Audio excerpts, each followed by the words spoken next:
prosthetics wearing superheroes, and the monstrous supervillains they fight to save humanity. The battle for domination of the comic book universe continues. The two main contenders fighting for comic supremacy since their creation are Marvel and DC Comics, and they've been battling for over 70 years. Both Marvel and DC are American-made companies, with the initials DC short for Detective Comics, and was originally titled National Allied Publications when they started in 1934.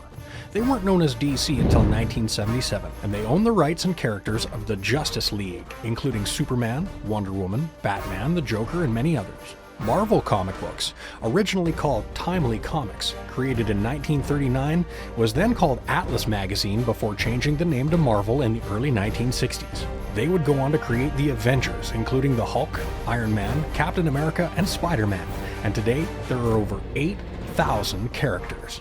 Now, all the heroes and villains have different backstories, but it's been argued that Marvel's heroes are more realistic and easier to identify from a reader's perspective because DC's characters are all basically gods amongst mortals. Of the most noticeable examples, you got Superman, an alien being born with extreme powers, Wonder Woman, a Greek goddess, and Aquaman, who becomes the king of Atlantis with the command of all the creatures of the ocean like Poseidon. There's always an exception or two like Batman, who's just a human being with piles of money who works out all the time. But for the most part, DC's creations were born with their gifts. Marvel's characters, on the other hand, were once human who became superheroes, and most of them gained their abilities through science. Bruce Banner, a scientist hit by gamma rays which causes him to become an enraged green monster. Peter Parker, bitten by a radioactive spider, becomes Spider-Man. And all of the X-Men are just human beings whose genetic DNA is altered by mutation. Here's that exception again with Thor, son of Asgard, but you get the idea. Something else that separates both Marvel and DC worlds is comedy.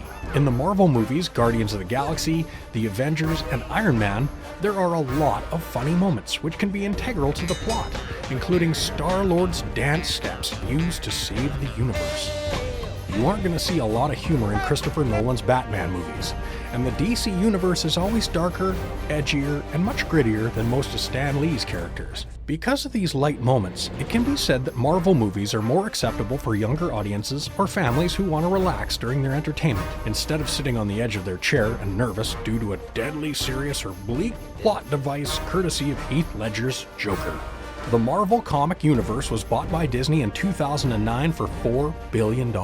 That same year, it was announced that DC Comics would be a subsidiary of Warner Brothers. Recently, it's estimated by Forbes magazine that it's worth around $53 billion, about 16% of Disney's market value.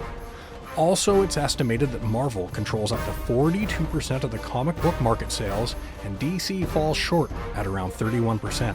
Both Marvel and DC are constantly unveiling new movies regarding your favorite characters all the time.